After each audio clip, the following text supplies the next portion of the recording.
Hola, hola. ¿Se me oye? Vale.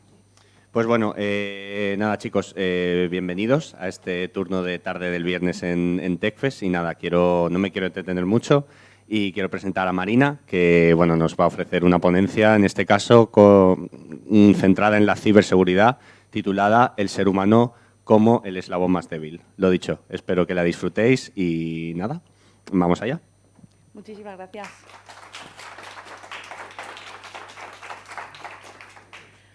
Pues nada, muy buenas tardes. Muchísimas gracias por estar hoy aquí conmigo. Y efectivamente vamos a hablar del ser humano como el eslabón más débil. Vamos a hablar de la ciberseguridad desde el punto de vista del usuario, ¿vale? Muy importante recalcar en ello. Y bueno, primero quería presentarme un poquito. ¿Quién soy? Marina Francisco. Yo en su momento estudié periodismo.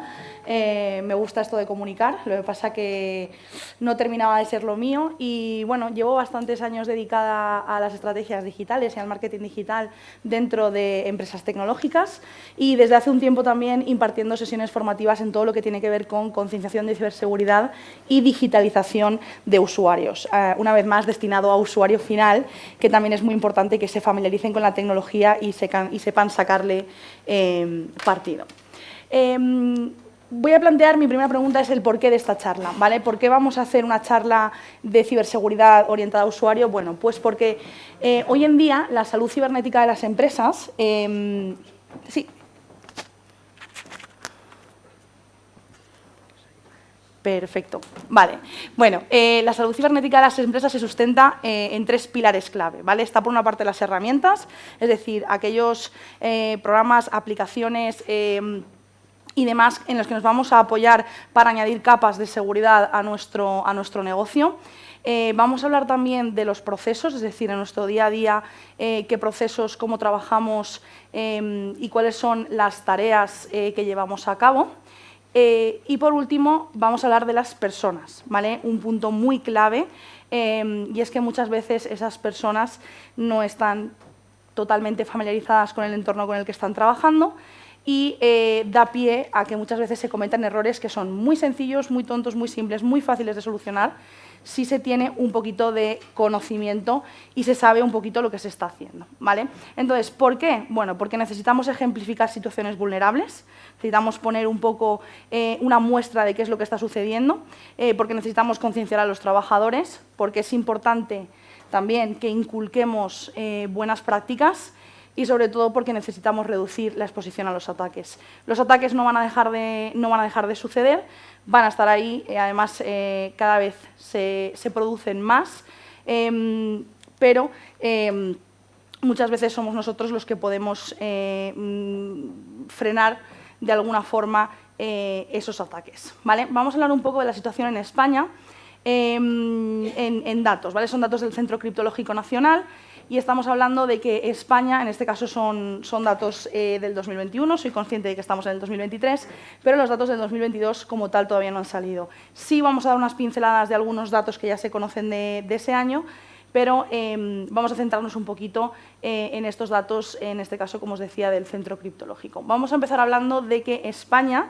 dentro del ranking mundial de ciberataques, está en el top 3 o estuvo en el top 3 de ciberataques, únicamente por detrás de Estados Unidos y de Alemania, que se produjeron más de 38.000 incidentes de ciberseguridad, de los cuales más de un 40% sucedieron en pymes. Es una información clave, sobre todo porque tenemos que entender que en España el tejido empresarial está compuesto en una gran parte por pymes, que muchas veces cuando ven las noticias o cuando se habla de ciberseguridad, pues se habla de grandes empresas, de grandes corporaciones las que son atacadas y no piensan que ellos mismos puedan ser objeto de ataques y muchas veces eso hace que tengan la guardia baja, ¿vale? Luego hablamos de que el mercado de ciberseguridad mueve miles de millones de euros con un crecimiento sostenido del 7%.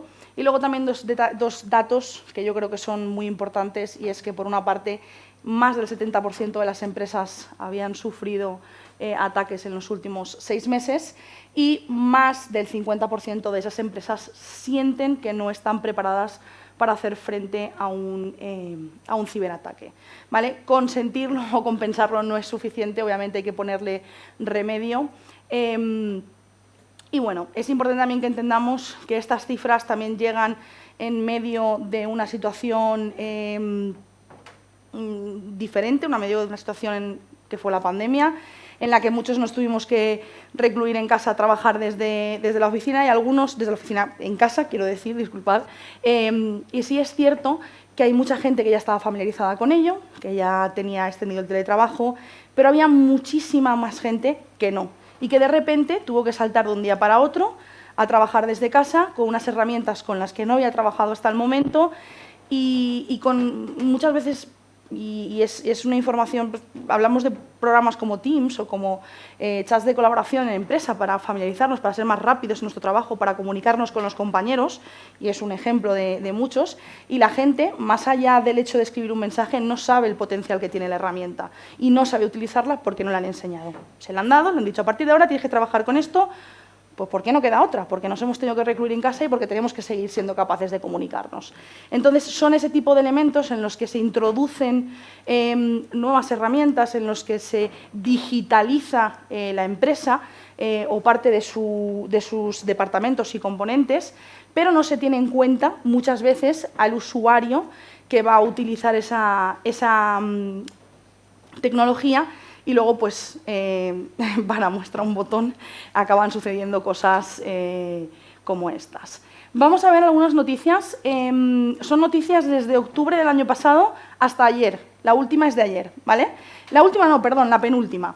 Y vamos a ver un poquito qué es lo que se ve en medios de comunicación y qué es lo que se habla. Bueno, pues mira, tenemos una noticia del 11 de noviembre del 2022 en el que los datos de 500.000 de españoles y 50.000 policías. Me gusta cómo está puesto porque los 50.000 policías no son españoles, por lo visto. No lo sé, pero hace gracia la forma en la que está construida el titular.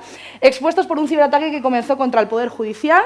En concreto, los datos de ese 500.000 de españoles fueron extraídos de Hacienda, ¿vale? Y, consecuentemente, habían datos como nombres, apellidos, DNIs, teléfonos, direcciones, pues datos personales que a simple vista no puede parecer muy preocupante, pero luego esos datos son utilizados para la siguiente fase. Entonces, lo vamos a ver ahora más adelante, cómo nos puede impactar efectivamente que tengan esos datos. Una brecha de seguridad expone datos personales de algunos clientes de Orange, ¿vale?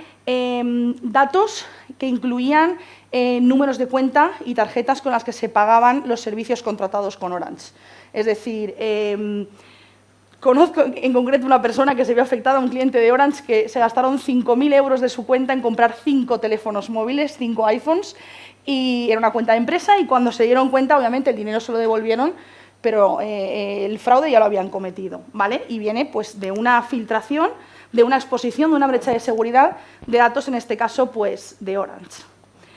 Centros sanitarios catalanes afectados por un ciberataque en el que también se produce una filtración de datos. Muy importante, desde hace unos años, sobre todo, se ha venido hablando de ataque a grandes empresas y a empresas de tipo privado, pero en el último año, últimos 2 años, estamos viendo un avance hacia el sector público, ¿vale? Hacia el sector público, tanto instituciones públicas como ministerios, como distintos órganos, pero también centros de salud, ¿vale? En los que básicamente lo que se produce es que hay una exposición de los datos y además un bloqueo donde no pueden continuar con su actividad del día a día. Un hackeo a Iberdrola en el que deja expuestos los datos de más de 1.3 millones de clientes. Aquí lo mismo, vemos datos como DNIs, direcciones de correos electrónicos, números de teléfono, nombres y apellidos, obviamente, y una serie de datos sensibles de tipo personal. Noticia de ayer, hackean la agencia tributaria para robar información sensible y además el bloqueo hizo que aquellos que teletrabajaban dejaran de poder hacerlo y tuvieran que, pues, oye, se dio un aviso, no podéis seguir teletrabajando, tenéis que venir aquí, hemos sufrido un ataque. Hasta el momento la información que se sabe es que no ha tenido un impacto como para que se hayan filtrado datos, es decir, no ha habido ese robo de información sensible, pero la intención es la que era. Y luego también he puesto esta noticia, que también de hace un par de meses, en la que Codere sufre un ataque en el que, bueno, pues pierde, como veis ahí, 744.000 euros. ¿En qué consistió este ataque? Bueno, pues en lo que se conoce como el timo del CEO. No sé si habéis oído hablar de él y sabéis en qué consiste, pero es un timo básicamente en el que se investiga un poquito una empresa, se averigua quién es el CEO, se crea una cuenta de correo electrónico o se hackea la cuenta de correo electrónico del CEO y se escribe un mensaje al departamento financiero, hay que hacer una transferencia de tanto dinero a tal cuenta. Claro, si tu CEO te dice que hagas una transferencia de tanto dinero a tal cuenta y a grandes rasgos todo parece normal, pues la gente se confía, la gente no va por ahí dudando de todo y pasan cosas como estas. ¿Situación en España del 2021? Bueno, pues he puesto aquí 3 titulares que definen un poquito qué es lo que sucedió. Básicamente un 94% de empresas españolas sufrió al menos un ciberataque en el 2021, que España, como os he comentado antes, fue el tercer país que más ciberataques sufrió, únicamente por detrás de Estados Unidos y de Alemania, y que en el 2021 habían aumentado el 61% de ciberataques semanales a empresas en España. ¿Y qué vemos en el 2022? Que se trasladan hospitales de administración pública y que además crecen un 77% en España, es decir, el crecimiento que está habiendo en el mundo del ciberataque es exponencial y cada vez crece de forma más rápida.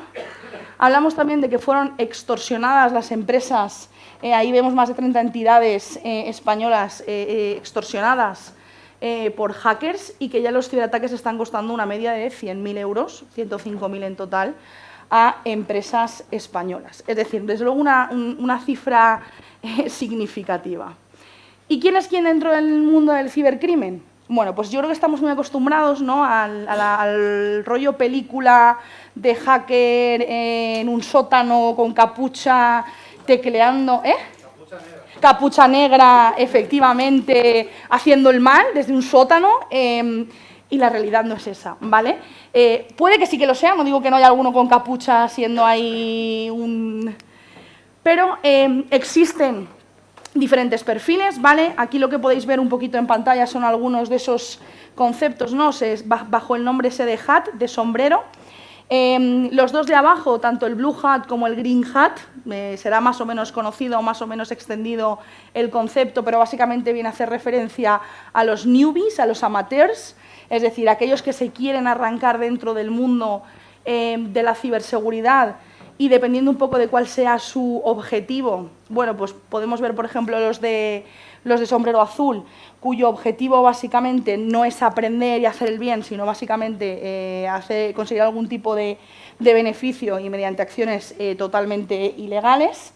Y luego tenemos los green hat, ¿no?, que hablan un poquito pues, de lo mismo. Son amateurs que están aprendiendo y su deseo básicamente es dedicarse a ello profesionalmente.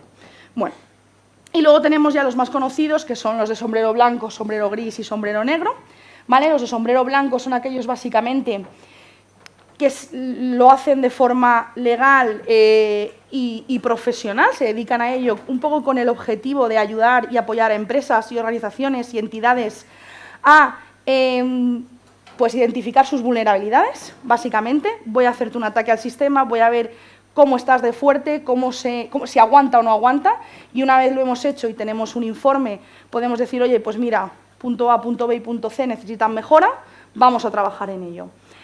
Los de sombrero negro serían aquellos que lo hacen de forma criminal, es decir, de forma totalmente ilegal, sin el permiso de quien está siendo atacado y con el objetivo de obtener algún tipo de beneficio, ¿vale?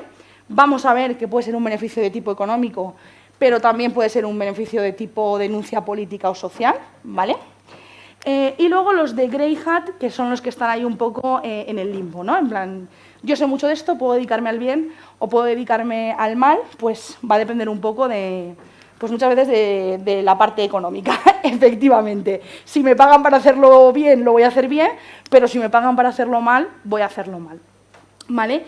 Y luego también están grupos organizados, ¿vale? Organizaciones. Muchas veces pensamos nuevamente en ese perfil solitario, pero ya existen organizaciones que se dedican a ello. Es decir, obviamente no están constituidos como una empresa y lo hacen de forma transparente, pero sí que existe. Igual que existen empresas que se dedican a tipo telemarketing, hacer llamadas, que lo hacen y engañan a personas y les llaman por teléfono, les dan sus datos y les dicen, oye, mira, hay una factura pendiente de pagar, puedes pagarla ahora con nosotros y realmente no es verdad, es una mentira, lo hacen como un timo, pues también existe gente que se dedica a hackear de forma organizada. Y luego, obviamente, y esto lo conoceréis todos, está un grupo de hackers y activistas, que son esos hacktivistas, como es, por ejemplo, Anonymous, que básicamente lo que se dedican es a hacer una denuncia política y social, es decir, aquellas personas a las que la legalidad o el Poder Judicial no las está llevando, o no las está poniendo, no las está juzgando por sus crímenes o por sus actos ilegales, pues ellos se dedican a denunciarlo públicamente. ¿Cómo obtienen la información? De forma totalmente ilegal, pero lo hacen con ese motivo, ¿no?, de hacer una denuncia política y social.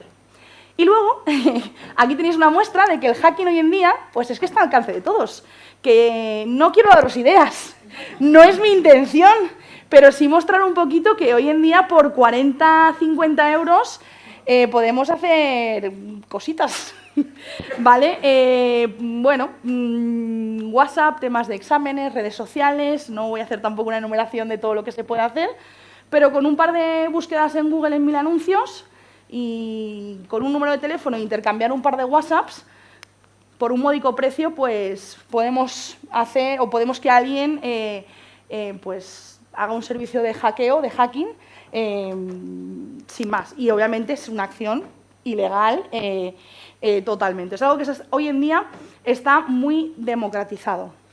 ¿Y qué pasa? Que por una parte tenemos esto, que está al alcance de todo el mundo, y por otra parte tenemos la falsa sensación de los usuarios de que ellos no van a ser atacados. Porque mi vecino es muy tonto, pero yo soy muy listo. Y eso a él sí le pasa, pero a mí no.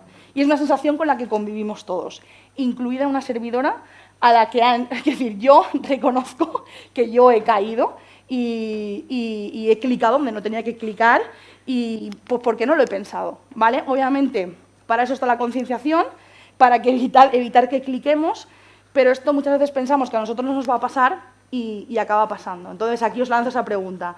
¿Sabíais que el eslabón más débil en la cadena de la ciberseguridad es el usuario? Pues efectivamente. Y aquí tenemos una imagen que lo ilustra perfectamente.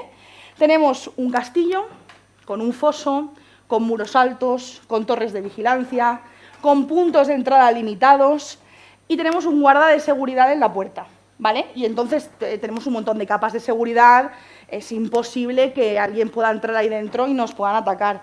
Pero claro, yo soy el guardia de seguridad y a mí viene alguien y me vende la moto, literalmente me cuenta una película y yo digo, ah, sí, por supuesto, adelante. Y eso es lo que estamos haciendo nosotros, los usuarios, nos incluyo a todos, incluida a mí, hoy en día dentro del mundo de la ciberseguridad. Os voy a poner un par de clips, ¿vale? Tengo que hacerlo desde aquí, desde el ratón. Espero que más o menos el inglés lo controléis, si no yo ahora os cuento un poquito de qué va la película.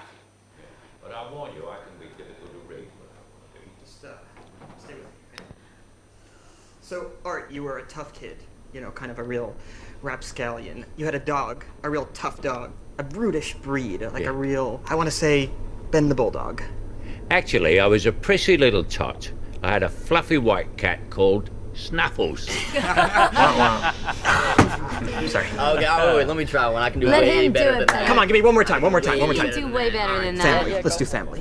You had an uncle on your mother's side. He had a real masculine name, a real kind of salt of the earth, you know, real stick it to you, like it was some kind of Paul Thompson? Was it a Paul?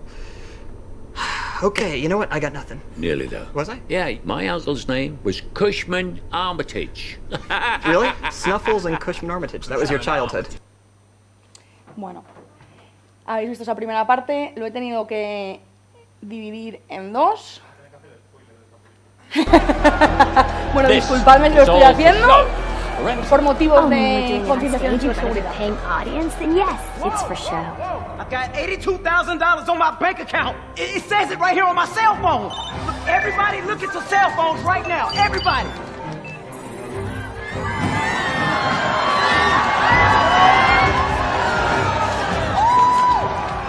this for real? I don't know. Is this happening? I don't know. I can't tell. Hey, did you do this? How could we, Art? We don't have your password. We'd need access to information we could never get our hands on. Yes, security questions, for instance, like, I don't know, your mother's maiden name or the name of your first pet. Where would we get that information, Art? You certainly would never tell us.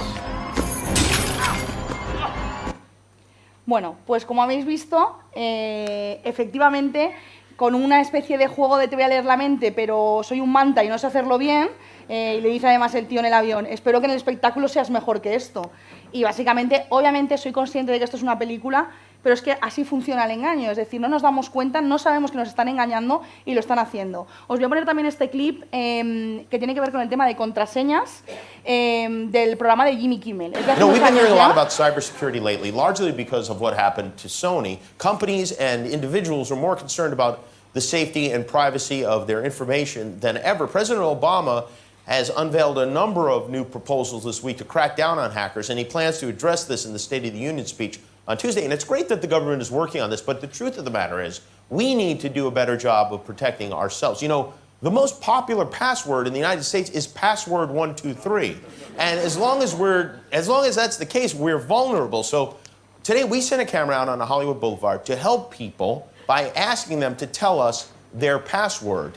And this is how that went. We're talking about cybersecurity today and how safe people's passwords are. What is one of your online passwords currently? It is my dog's name and the year I graduated from high school. Oh, what kind of dog do you have? I have a Chihuahua Papillon. And what's its name? Jameson. Jameson. And where'd you go to school? I went to school back in Greensburg, Pennsylvania. What school? Hempfield Area Senior High School. Oh, when did you graduate? In 2009. Oh, great. It's like my cat's name and then just like a random number. Okay. Have you had this cat for a while? Yeah, she's my childhood pet. Aw. And what's her name? Her name is Jolie. Jolie. So like a password of yours would be Jolie and then a number. Yeah. Like number 1? Like my birthday. Oh, when is your birthday? June 12th. Oh, nice. And what year were you born? 95. Oh, great. So Jolie, 6/12/95. Yes. Got it. So you mean to give my password right now? No, I cannot do that. But we all want to know what it is so we can tell you if it's strong or not. Oh my goodness. Let me think. Okay, one is Tel Aviv. Yeah. 468, and then Israel. It's only 3, but it's, you know, it's for me it's strong enough. Para él es segura para él, ¿eh? Gemma. 1, 2, 3. Spelled G-E-M-M-A. Well, most of them are Italian. Oh, beautiful. Yeah, so what? Like what's a good Italian password? My grandma's name. What's your grandma's name? Maria. Maria. So Maria is your password? Oh yeah, now you know my password. Oh yeah. Yeah. Well, the important thing is they learned a terrible lesson. Pues eso, que como veis aquí, una cadena es tan fuerte como su eslabón más débil, ¿vale? Esto es una frase que dijo Thomas Reid, fue un filósofo escocés allá por el siglo XVIII, y desde luego esta frase aplica hoy mejor que nunca al tema de la ciberseguridad. Podemos tener un montón de capas de seguridad, cada una de ellas siendo un eslabón metálico irrompible, pero si nosotros somos un lazo rojo y tiramos, pues la cadena está rota, ¿vale? Entonces, ya habéis visto la gente, ¿no? Por ejemplo, el chico que decía que su contraseña era de Tel Aviv, sus últimas palabras han sido, para mí, es suficientemente fuerte. Pues escúchame, si para ti es fuerte, oye, maravilloso. No sé qué va a pensar un hacker que intente averiguar que tu contraseña es Tel Aviv, así sin más, sin números, sin otros tipo de caracteres y con cierta longitud, pero oye, bueno, es lo que hay. Entonces, bueno, todo esto que hemos visto es una muestra de lo que hoy se conoce como ingeniería social, que es esa técnica en la que básicamente se lanza un ataque y el ataque prospera, continúa, ya sea el ataque final o la siguiente fase, a través de los usuarios, los seres humanos, que muchas veces no somos conscientes de ello y les estamos les estamos abriendo la puerta y les estamos invitando a pasar. ¿Qué muestras tenemos de ingeniería social? Bueno, pues el gran conocido como phishing, que viene del inglés pescar, en este caso es pescar información personal, no pescar peces, y se hace principalmente a través del correo electrónico, pues pidiéndonos básicamente que rellenemos algún tipo de información, en la mayor parte de los casos, de tipo obviamente personal, y muchas veces apela mucho al lado emocional de las personas. ¿Qué quiero decir con esto? O nos meten miedo, algo está a punto de caducar, algo va a pasar si no introducimos esos datos, o nos crean ilusión. 25 tarjetas de regalo, date prisa o te quedas sin ella. Y la gente entonces muchas veces no piensa y dice, jolín, voy a darme prisa, que si no me voy a quedar sin esa tarjeta. Y pues acabamos dando nuestros datos. No sé si sois... Yo es que he hablado con mucha gente de esto y hay gente que sí, gente que no. Hace unos años se hizo muy popular un correo que era algo así como un príncipe nigeriano que tenía una herencia, pero que para poder darla había que desbloquear algo en el banco, entonces si tú pagabas, él te compartía la herencia. También he visto versiones en viudos, viudas que tienen que liquidar dinero y demás, ¿vale? Entonces, ese timo, que hoy en día yo creo que ya casi nadie se cree, ha ido evolucionando, se ha sofisticado para conseguir que la gente siga cayendo. Tenemos también el phishing, que es lo mismo vía teléfono.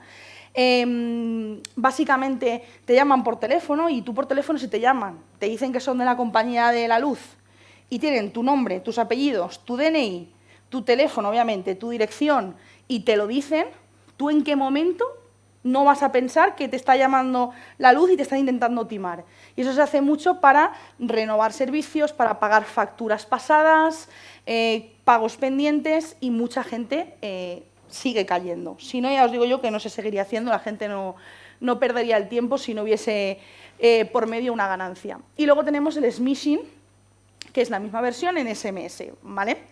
Existen muchos más, obviamente muchas opciones, hay muchos nombres, hemos visto el timo del CEO, hay timos también relacionados con el tema del amor, personas que se dedican a engañar a otras, a enamorarlas online y a sacarles pasta, y esto está pasando, o sea, es brutal.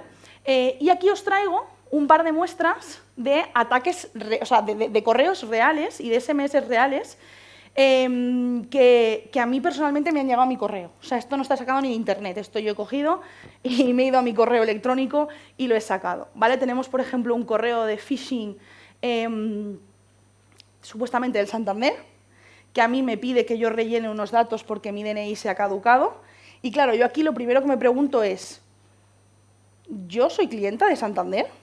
Vamos a empezar por ahí. Yo soy clienta de... No, es que yo no soy clienta de Santander. Entonces es muy raro que a mí Santander me pida que yo actualice algo cuando no soy su clienta.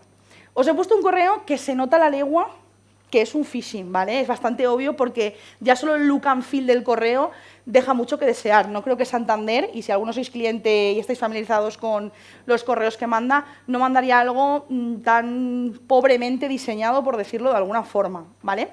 Pero lo cierto es que me ha mandado un correo y entonces aquí la cuestión es, ¿en qué me tengo que fijar yo para saber si esto es un phishing o no? ¿Vale? Pues en este caso hay algunos elementos, como podemos ver, por ejemplo, quién nos ha enviado ese correo, que en este caso es correo de servicio y se lo han currado poquísimo, es test@toaweb.co.jp. O sea, quiero decir, ahí es obvio que eso no vendría de Santander. Pero hay otras situaciones y otros casos, y lo vamos a ver ahora después con un ejemplo real también, en la que cogen correos electrónicos muy similares, cambiando alguna letra, haciendo alguna modificación que a simple vista parece que nos está escribiendo esa empresa o ese negocio, pero que si nos fijamos un poquito nos damos cuenta que no es así. Entonces, primer paso, pensar un poco si tiene sentido lo que nos ha llegado. Segundo paso, ver quién nos ha enviado ese correo, cuál es la dirección, ¿vale?, electrónica que está detrás de ese correo electrónico. Después, cuando vemos el mensaje, es muy importante, pues obviamente, ver que tenga sentido y, sobre todo, comprobar los enlaces. Pero claro, ¿qué pasa? Que pensamos que para comprobar un enlace tenemos que clicarlo.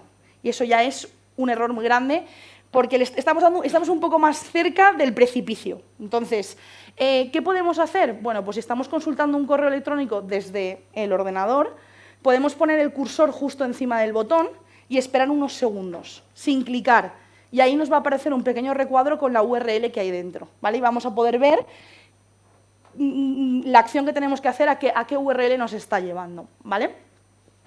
Y luego, en el caso, por ejemplo, del SMS, pues fijarnos también un poquito el tipo de mensaje que es, ¿vale? Yo aquí os he puesto dos casos, uno de la agencia tributaria que me quería devolver 500 euros, y ojo, qué afortunada soy, que este año me han hecho palmar, digo, qué maravilla. Pero claro, por ejemplo, yo me fijo y pone encontrar más información en página y en las 3 palabras le falta la tilde. A ver, no sé si la agencia... quiero decir, a todos se nos puede escapar algo, pero es como muy obvio. Y luego, además, también casi todos los enlaces vienen con acortadores, ¿vale? Para evitar que ocupe tantos caracteres en el SMS, los acortan y entonces no podemos ver bien lo que es.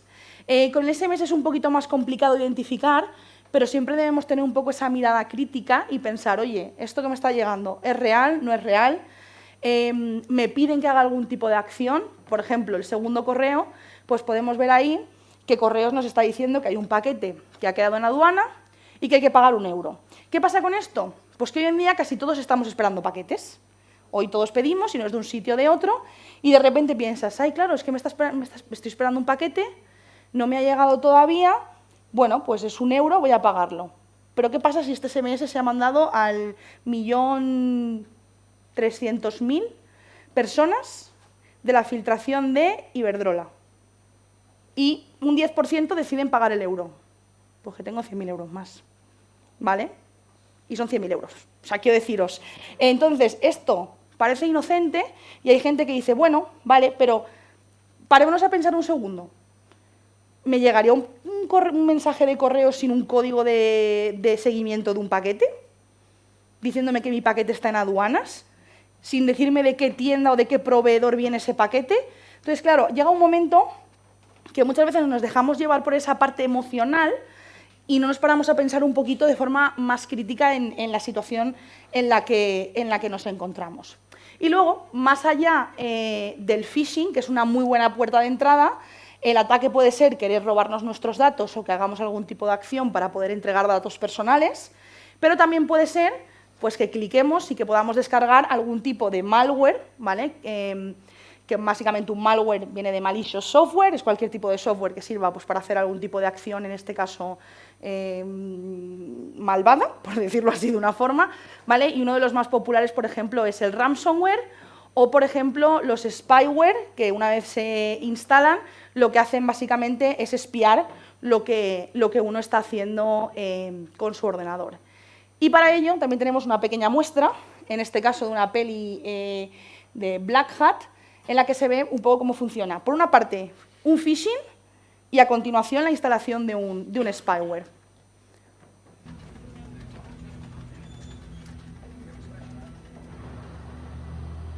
You asked him to change his password?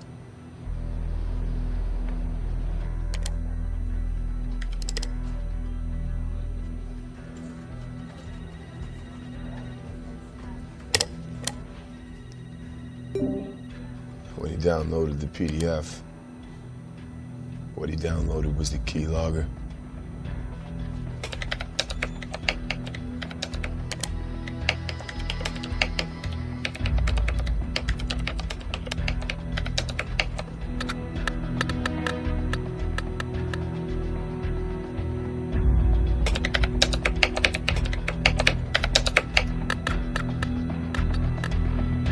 Got it.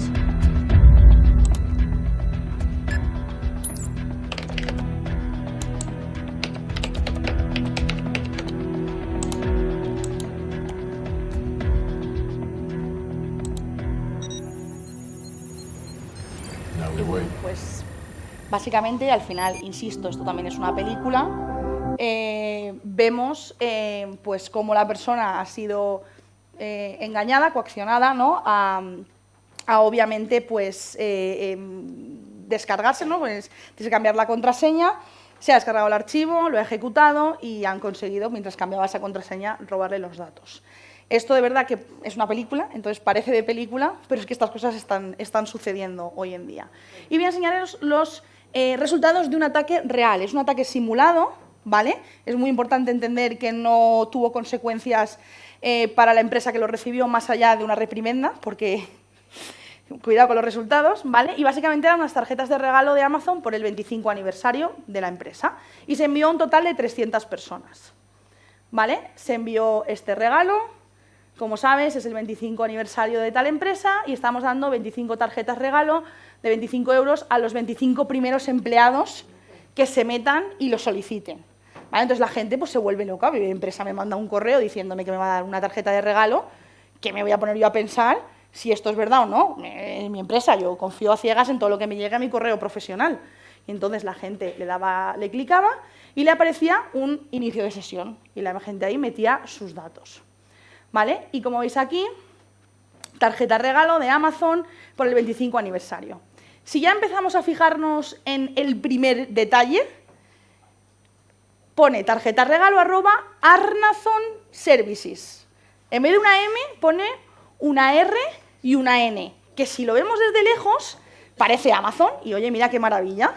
Y sin embargo, pues obviamente, ya podríamos darnos cuenta de que esto es un engaño, ¿vale? Luego también la URL, que por ejemplo, pues aunque tiene el HTTPS, ¿vale? Que ese es un certificado de seguridad, pero que es un certificado de seguridad que se paga, por tanto, no va más allá, pone en vez de registro, pone registro, ¿vale? Y hay algo que ahí podríamos identificar que es un poco raro. ¿Qué pasó? Pues que de 300 personas, 185 abrieron el correo, que por abrirlo no pasa nada, es un pasito más cerca del precipicio, pero no pasa nada, pero 66 introdujeron sus datos. 66 oportunidades de robar esa información, ¿vale? Y de alguna forma exponer a la empresa y ser más vulnerables, ¿vale? Entonces, ¿qué buenos hábitos de ciberseguridad podemos? Sé que me queda poquito tiempo, voy a meterle ahí un pequeño sprint. Bueno, pues gestión de contraseñas. Muy importante no utilizar la misma contraseña para todo. Intentar utilizar el doble factor de autenticación, aunque sea un poco coñazo, lo voy a decir así, pero que lo intentemos utilizar. Y que cuando nos pidan renovar contraseñas lo hagamos, no lo pospongamos. Cuando nos dice que ha habido una filtración o lo que sea, que no dejemos pasar. Importante, como consejo, entre 10 y 12 caracteres, mezclando mayúsculas, minúsculas, números y otros caracteres, y que no sea algo súper obvio, como el nombre de vuestra primera mascota, por decir un ejemplo, ¿vale? Wifis públicos, mucho cuidado con conectarnos a ellos y sobre todo con dejar la conexión automática, ¿vale? De que volvamos a pasar por una zona y nos volvamos a conectar. Lo más importante es que tengamos ahí un poquito de vista y seamos precavidos. Que actualicemos dispositivos y utilicemos softwares oficiales también es súper importante. Básicamente, sobre todo cuando nos lo pide el ordenador, la parte de actualizar los dispositivos, que muchas veces también estamos ahí en el medio de la jornada y es como, posponer, y vuelve a saltar, posponer, y vuelve a saltar, posponer. Cada una de esas actualizaciones, sobre todo, lleva parches de seguridad que han identificado vulnerabilidades en la anterior versión y le han metido un parche. Entonces, es importante que no lo dejemos pasar. Y luego, por supuesto, y esto lo hemos visto un poquito más, reconocer correos maliciosos, ¿vale? Analizar remitente, asunto, revisar contenidos, mirar el enlace sin clicarlo, súper importante, y si lleva adjuntos extraños, pues no descargarlos y mucho menos ejecutarlos. Y hasta aquí un poquito la presentación. No sé si tenéis alguna pregunta. Pues eso, si alguien tiene alguna pregunta. Que sea fácil, por favor. Vale, una... ¿Así? ¿Sí? ¿Hola? Vale, que has dicho que una manera para detectar si un correo es malicioso o no es mucho por la redacción, ¿no? Si hay faltas de ortografía. Entonces mi pregunta es, ¿por qué los hackers no se preocupan en, por ejemplo, poner las 3 tildes que le faltaban? ¿No se dan cuenta o por qué no están cambiando eso? Porque cada correo no es único, hacen miles de millones, producen muchísima cantidad de cosas y te lo dice una persona que trabaja en marketing, cuando hago tantos emails, llega un momento que yo lo reviso 35.000 veces, le doy a enviar y me llega mi compañera, Marina, has puesto algo sin H. Ostras, pero si yo lo he revisado. Entonces, esto pasa para mí, que hago cosas legales, y para los que hacen cosas ilegales. Producen mucho, o sea, hacen muchísimas cosas y llega un momento que a veces le ponen poco mimo a las cosas. Igual que el tema de las traducciones. Hay veces que no hablan un idioma y tú ves algo y dices, joder, es que esto está pasado por un traductor normal y corriente y se nota muchísimo. Entonces, es que llega un momento que cuando el volumen es tan grande y se genera tanto, al final, cuanto más lances, más oportunidades vas a tener de que eso, si la parte del embudo de arriba es mucho más grande, más acabará cayendo. Entonces, a veces no le prestan esa atención a esos detalles, y hay otros que sí, es decir, hay una gran cantidad de ataques. De hecho, yo me meto en mi correo personal y en la parte muchas veces de correo no deseado tengo cada día 5, 6, 7 correos que son claramente un phishing. Vale, gracias. A ti. Vale, ¿alguna pregunta? Yo quería hacer un comentario con respecto a esa última pregunta, y es que, por lo que tengo entendido, también una de las razones por las que cometen faltas de ortografía es por el target. Es decir, ellos están buscando realmente que la persona que cae en esa trampa no se percate de esas faltas de ortografía. Con lo cual, si cometes faltas de ortografía, es más fácil que apuntes más directamente a tu target. Sí, al final es una forma de ver que aquellos que van a avanzar en ello lo han reparado tan poquito que van a acabar cayendo. Efectivamente, la verdad, no te voy a mentir, no había pensado en ese punto de vista, pero lo cierto es que tiene todo el sentido del mundo que sea una buena forma de filtrar a quién engañar y a quién no. Vale, ¿alguna pregunta más?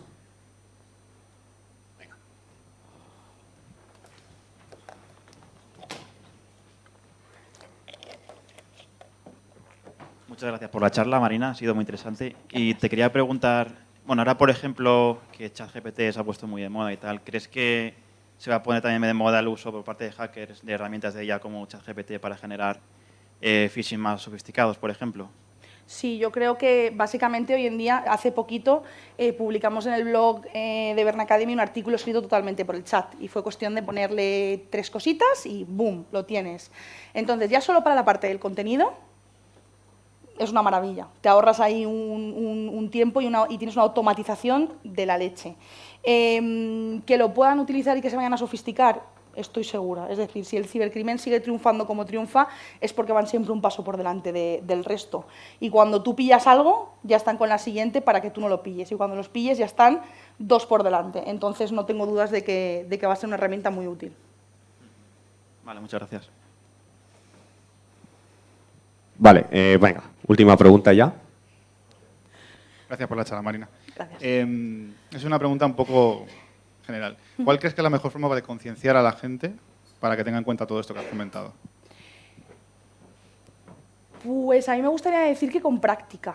Es decir, aparte de hacer un taller yo pienso que esto de la ciberseguridad debería ser como el tema de los riesgos laborales. Cuando entras a un sitio, tú tienes que hacer un test o vas al médico una vez al año porque la empresa quiere hacerte esa revisión médica, y eso debería ser ya algo que se hiciese pues todos los años o cada X tiempo. Hay empresas que ya lo están haciendo, hacen campañas de concienciación cada 2 meses, cada 3 meses, un tallercito, algo, y lo ponen en práctica, hacen también competiciones, le meten mucha gamificación, para que la gente tampoco pierda mucho y piense que es algo rutinario, monótono y aburrido. Entonces, yo creo que la clave está en formar, es decir, concienciar es formar, es enseñar, mostrar y jugar también, es decir, oye, mira, vamos a hacer una práctica, esto crees que es phishing, no lo es, y hacerlo además con ese punto de gamificación, de competición, que permita que la gente no desconecte.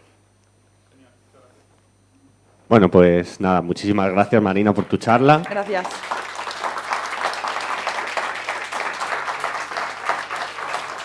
Y nada, chicos, nos vemos ahora por el evento. Gracias.